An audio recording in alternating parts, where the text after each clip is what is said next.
Welcome to Nisha classes at UK. आपके SI का syllabus जो हम करवा रहे थे, आज बहुत दिनों बाद हमने दोबारा इसको स्टार्ट किया है। और बीच में ब्रेक का कारण ये था कि अभी बहुत सारी वैकेंसीज़ आई थी आचार संहिता से पहले, तो अभी लोगों ने फॉर्म भरे होंगे, अब उसकी जानकारी ली होगी। तो हमें ऐसा लगा कि इस बीच आप इस जो हम क्लासेस करवा रहे हैं शायद इसको ना पढ़ पाएँ, तो आपके फ़ायदे के लिए फिर हमने बीच में इसको ब्रेक किया था। तो अभी लगभग सारे फॉर्म की लास्ट डेट हो चुकी है, तो आप सब फॉर्म फिल कर चुके होंगे। कुछ लोक सेवा आयोग के फॉर्म आए हैं, कुछ SSSC के आए हैं। तो अब थोड़ा सा दोबारा से क्लासेस स्टार्ट करते हैं आपके लिए। जितना सिलेबस हमने करवाया था आपको, शायद औसत तक मैं आपको करवा चुकी थी 2 क्लास, तो रिस्पॉन्स इतना अच्छा नहीं है। तो हमें लगता है कि आपको ये चीज़ें बेहतर आती हैं। तो सिलेबस में आगे जो हमारा टॉपिक है वो है हमारा अनुपात और समानुपात का। ठीक है, तो आज हम अनुपात और समानुपात को स्टार्ट करते हैं। और आपसे एक और बात कहनी थी कि अगर आप लोग ने PCS का फॉर्म भरा है, पर PCS का, तो उसके लिए भी अगर आपको CSET करना है तो हम CSET के लिए भी जैसे ही सिलेबस कंप्लीट होता है तो हम आपके लिए जैसा अगर जुलाई में आपका एग्ज़ाम है तो हम आपके लिए मई से 2 महीने आपके लिए प्रॉपर क्या करेंगे, CSET की क्लासेस स्टार्ट करवाएंगे। तो फ़िलहाल हम SI का सिलेबस आपके लिए ख़त्म करते हैं। जितना सिलेबस इसमें हमसे हो पाएगा वो हम आपके लिए करवाएंगे। तो चलिए देखते हैं। पहला क्या है, हमने एक फॉर्मूला लिखा है, 2 फॉर्मूले इसके लिए हैं, A अनुपात B, और बीच के जो 4 डॉट है क्या, समानुपात C डॉट C, इसका C डॉट D। तो इसका मतलब क्या है कि B cross C is equal to A cross D, cross यानी मल्टीप्लाई। ठीक है, यदि A अनुपात B समानुपात C अनुपात D है, तब क्या हो जाता है, B गुणा C बराबर A गुणा D। वैसे भी अगर आप इसको लिखना चाहें तो आप इसको क्या लिख सकते हैं, A बटे B बराबर C बटे D। तो इस तरह से हमारा ये बन जाता है आपका A into D is equal to B into C। अगर इस तरह से चीज़ें समानुपात में हैं तो ये हम इसको इस तरह से लिख सकते हैं। ठीक है, ध्यान दीजिएगा, इन चीज़ों के क्वेश्चन में ये काम आएंगी। दूसरा क्या है, ये है यदि A upon B is equal to C upon D, then A plus B divided by A minus B is equal to C plus D divided by C minus. इसको बोलते हैं हम योगांतरानुपात का नियम, जिसको आप इंग्लिश में अगर पढ़े होंगे तो इसको बोलते हैं कंपोनेंडो, और इसको बोलते हैं हम डिविडेंडो। कंपोनेंडो डिविडेंडो, या इसको हम हिंदी में कहते हैं योगांतरानुपात का नियम। अगर हमारे पास इस तरह की कोई कंडीशन है, A upon B is equal to C plus C upon D, तो हो जाता है A plus B upon A minus B is equal to C plus D upon C minus D। तो हमने क्या करा है, हमने हर को डिनोमिनेटर में न्यूमरेटर में एक जगह प्लस करा, एक जगह माइनस का। तो ये 2 फॉर्मूले आप याद रखना, आगे आने वाले क्वेश्चन में इनका यूज़ होने वाला है। चलिए आगे बढ़ते हैं। पहला क्वेश्चन लेते हैं, यदि 7 अनुपात x इज इक्वल टू 17.5 यानी 17.5 अपॉन 22.5, तो x का मान ज्ञात कीजिए। ठीक है, इस तरह से हमें दिया हुआ है, तो हमें क्या करना है, सिंपल सी बात है, ये हम लिख देंगे 7 हमने क्या था, इसको आप सिंपल वे में कीजिए इस तरह से। अनुपात का मतलब एक डिवाइड ही होता है। ठीक है, तो हम क्या करेंगे, यहाँ से 7 into 22 into 5 is equal to 17.5 into x. बहुत सिंपल है, ये बिल्कुल बेसिक क्वेश्चन से हम आपको हमेशा करवाते हैं, एकदम से हम एडवांस में नहीं जाते हैं। इसके बाद आगे मैं इसको सॉल्व करूँगी, 7 इंटू 22.5 और डिवाइडेड बाई 17.5।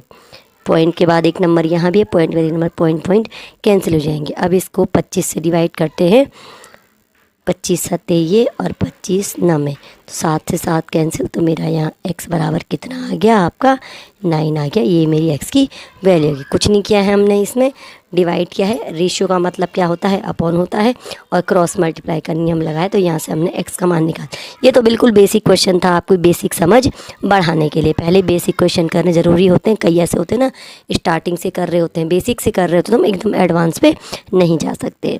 ठीक है, आगे बढ़ते हैं। यदि m/n is equal to 3/2, m/n बराबर 3/2, तो 4m + 5n अनुपात 4m - 5n का मान निकालो।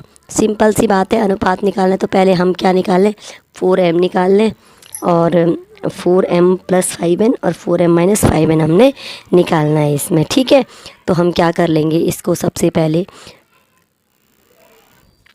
तो पहले हम इस क्वेश्चन को लिख लेते हैं, m/n बराबर, इसको लिख लेंगे 3/2 लिख लेंगे। अब हमें करना है 4m + 5n is equal to 4m ratio 4m - 5n। जो मैंने आपको अभी फॉर्मूले दिए हैं उनमें तो मुझे लगता नहीं कि ऐसा कुछ हो सकता है। ठीक है, तो हम क्या कर लेंगे, इसको हम निकाल लेते हैं वैल्यू। हम यहाँ से कर लेंगे m is equal to 2m is equal to हम 3n कर लेते हैं। ठीक है, और यहाँ से अगर मैं 4m निकालूँ तो मेरा ये हो जाता है 6n। ठीक, और अगर हम इसका रेशियो अप कर लेंगे तो ये हो जाएगा, ये इसको हमने देखते हैं, ये 6n + 5n और ये रेशियो यानी डिवाइड 4m है हमारा, 6n - 5n, और यहाँ से मेरा हो जाता है 11n/n, और ये मेरा n से n कैंसिल हो जाता है, तो मेरा आंसर आता है 11/1, यानी 11 मेरा आंसर आ गया है। ठीक है, तो हमने इस क्वेश्चन में कोई अनुपात का तरीका ख़ास नहीं अपनाया। मैं आपको एक चीज़ बताऊं, हम हमेशा किसी स्टैंडर्ड तरीके या किसी मैथ्स में हम ऐसे नहीं जाएंगे। हमको जितना भी बेसिक आता है हम उसी तरीके से किसी क्वेश्चन को सॉल्व करेंगे। हमें नहीं जाना है कि क्वेश्चन बिल्कुल स्टैंडर्ड तरीका कोई होगा, बिल्कुल आप इस तरीके से आप बेसिक सीख लीजिए, आप मैथ्स कर ले जाएंगे, सिलेक्शन पा जाएंगे।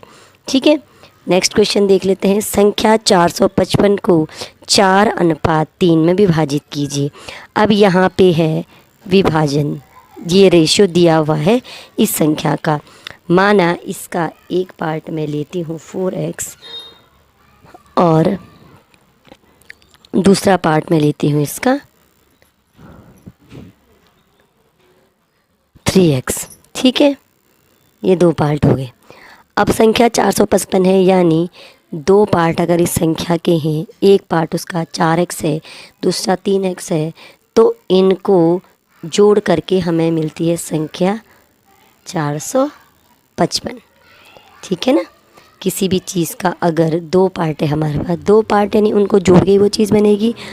4/3 में संख्या विभाजित करी हमने।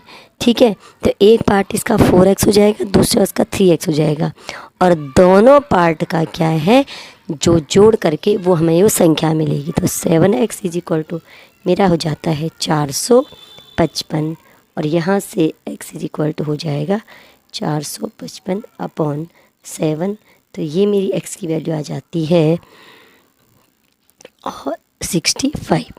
यहाँ से मैंने 65 निकाल दिया। अब मैं इसका अलग अलग पार्ट निकालती हूँ। एक पार्ट था 4x, यानी 4 × 65, तो ये हो जाएगा 260, और दूसरा हो जाएगा 3 × 65, तो ये हो जाएगा मेरा 3 × 5 = 15, 3 × 6 = 18 और 1 19, 195। तो एक है 260, दूसरा है 195। आप इनको जोड़ के देख सकते हैं, आपका 455 आ रहा है। तो विभाजित करने का मतलब हमें किसी चीज़ के दो पार्ट में, जैसे हम अगर 6 को डिवाइड करते हैं दो पार्ट में, ठीक है, 12 को डिवाइड करते हैं दो पार्ट में, हम किसी भी संख्या को दो पार्ट में डिवाइड करते तो इसका मतलब उन दोनों भागों का योग क्या होनी चाहिए, वो संख्या होनी चाहिए। अब यहाँ पे क्योंकि अनुपात में दिया हुआ है तो अनुपात का मतलब क्या है कि हमने उसको बहुत छोटे फॉर्म में क्रिएट करा है। तो हम क्या लेते हैं, मैंने आपको बहुत अनुपात के सवाल पहले भी कराए हैं, जब मैं आपको प्रीवियस ईयर क्वेश्चन करवाती हूँ तो उसमें मैंने आपको ये बताया था, जैसे आयु होती है अनुपात में तो हम क्या मान के चलते हैं, x। तो एक को 4x एक को 3x हमने माना, और इस प्रकार से हमने ये संख्या निकाल दी। संख्याओं वाले पार्ट में भी इस प्रकार के क्वेश्चन आ जाते हैं। आगे बढ़ते हैं, चौथा क्वेश्चन। दो संख्याएं x और y का अनुपात 8:9 है। यदि उनका योग 34 है तो संख्या तो x क्या है? दो संख्याएं हैं x और y का अनुपात। संख्याएं क्या? x और y, अनुपात है 8:9, योग कितना है? 34। तो मैंने आपको क्या बोला? संख्याओं का अनुपात यानी क्या है? x upon y is equal to 8:9, 8/9 ये गिवन है। ठीक है, संख्याओं का योग दिया है, हमें सिर्फ x फाइंड करना है। ठीक है, हमें गिवन क्या है? x plus y is equal to 34 और यहाँ से हमारे पास बनेगा 9x is equal to 8y। या तो मैं यहाँ से एक इक्वेशन बनाऊँ 9x minus 8y is equal to 0, या मैं यहाँ से x की वैल्यू फाइंड करके यहाँ पुट करूँ। दोनों ही सूटेबल होंगे। अगर आपको सब बीजगणित या अलजेब्रा आती है तो आप इस क्वेश्चन को बहुत अच्छे से कर सकते हैं और सारा बीजगणित यहाँ पे आपका आएगा। ठीक है, तो आप कुछ भी कर सकते हैं। माना मैं y की वैल्यू लेती हूँ तो y हमारा हो जाएगा 9/8x और ये आएगा हमारा x प्लस और y हमने लिख दिया 9/8x इज इक्वल टू हमारा ये आ जाएगा 34। आगे हम एलसीएम लेंगे तो ये बनेगा 8x plus 9x upon 8 is equal to 34।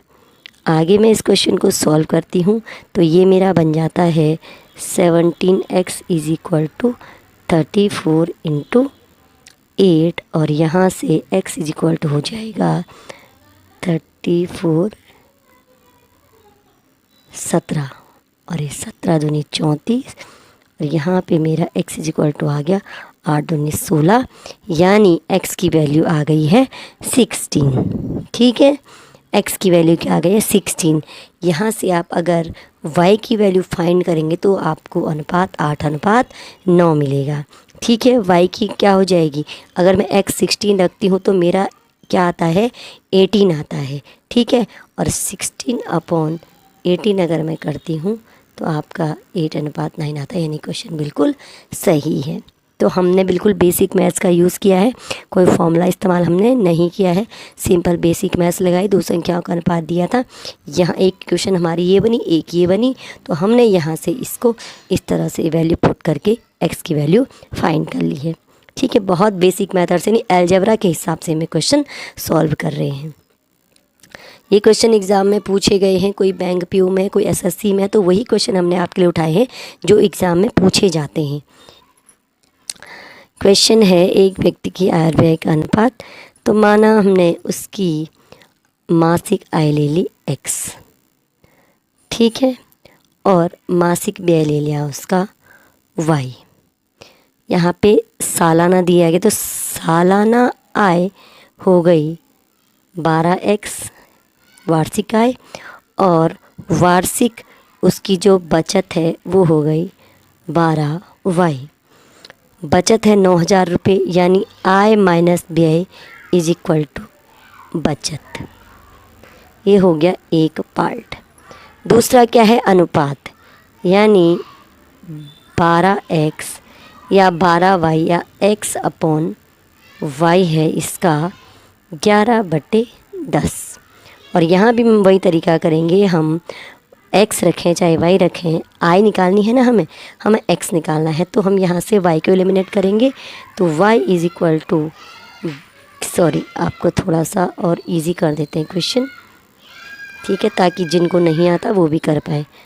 10x is equal to हो जाएगा मेरा 11y और यहाँ से y हमारा हो जाता है 10x अपॉन 11। ठीक है, ये हमारा आपके इतना आ गया। अब एक इक्वेशन मेरी ये बनी, एक ये बनी है, यहाँ से y की वैल्यू हम पुट करते हैं 12x माइनस 12y, y है 10x अपॉन 11 और ये कितना है आपका 9,000 रुपये। एलसीएम लेते हैं, 11 का गुणा 12 में करते हैं, ये आता है 132x माइनस 120x और यहाँ पे एलसीएम आएगा 11 बराबर आपका आएगा 9,000। 132 में से 20 ये आता है आपका 12x और यहाँ से 11 को हम यहाँ मल्टीप्लाई करते हैं 9000 गुणा 11। अब हमारी बारी है x को फाइंड करने की, तो x हमारा हो जाएगा 9000 गुणा 11 बट्टे आपका 12। तो ये 12 आपके, एक सेकेंड कट करते हैं इसको। 12 सते आपका 84, 6 और 12 पंजे 60, आ गया 750। और 750 गुणा 11 हमारा आता है 11 पंजे 55 और 11 सता 77, 5 82, 50।